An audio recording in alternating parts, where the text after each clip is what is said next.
Start करते हैं। Arrivals of British in India through mind map. तो सबसे पहले हमें देखना है फाउंडेशन और चार्टर के ऊपर कैसे परमिशन मिला था। तो 1599 की बात है जब मर्चेंट एडवेंचरर फॉर्म करते हैं कंपनी को, और कंपनी को फॉर्म करने के बाद कहाँ जाता है क्वीन एलिजाबेथ फर्स्ट के बाद।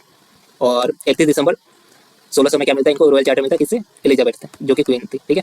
उसके बाद ये मोनोपोली मिलता है कितने साल के लिए, 15 साल के लिए मिलता है। और जो कंपनी फॉर्म होता है उसका कंपनी का क्या नाम था, governor and company of merchant of London trading into the east Indies. ये पूरा नाम हमने मेंशन नहीं किया, यहाँ से थोड़ा सा कटा हुआ है, ठीक है। तो वो आप सुनकर अपने नोटबुक में लिख लीजिएगा, ठीक है।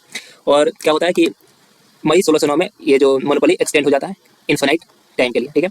अब इसके बाद हमें डिस्कस करना है कि ये जो कंपनी बन चुके थे, मोनोपोली भी मिल चुका है, तो इसके साथ साथ इंडिया में कंटेम्प्रेरी में कौन शासन कर रहा था और इंडिया में क्या चल रहा था, तो उसके बारे में हम डिस्कस करेंगे यहाँ पे। तो इंडिया में उस समय 1605 में अकबर का डेथ हो चुका था, और डेथ के बाद उनका बेटा जहांगीर शासन कर रहा था, जो कि 1605 से लेकर 27 तक शासन करता है। और पुर्तगीज भी थी, पुर्तगीज की भी कंपनी थी, और डच भी थे, ठीक है। और इसके बाद देखते हैं आगे।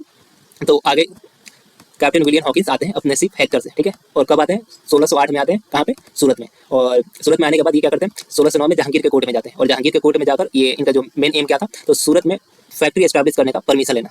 लेकिन उस समय इनको परमिशन नहीं मिलता है। नहीं मिलने के पीछे का रीजन क्या था, रीजन था कि पुर्तगीज उस समय अपोज कर देता है, ठीक है। और पुर्तगीज से जहांगीर का रिलेशन उस समय अच्छा चल रहा था।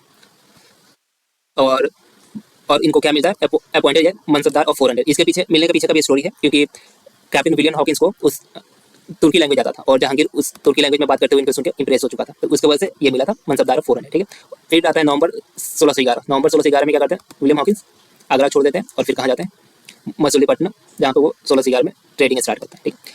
इसके बाद नेक्स्ट हम बात करेंगे 1612 की कहानी है। 1612 में क्या होता है, कैप्टन थॉमस बेस्ट आते हैं, और ये जब इंडिया पहुंचते हैं तो पहुंचते समय इनको कौन मिल जाते हैं, पुर्तगीज में जाते हैं, और इन दोनों में लड़ाई वहाँ से चालू हो जाता है। बेसिकली कैप्टन थॉमस बेस्ट आते हैं, अपने शिप, इनका जो शिप का नाम था ड्रैगन नाम था, तो वो आप नोट कर लीजिएगा, ठीक है। और पुर्तगीज वर्सेस इंडिया चालू हो जाता है। और 1612 में क्या होता है, बैटल ऑफ स्वैली स्टार्ट हो जाता है, जो कि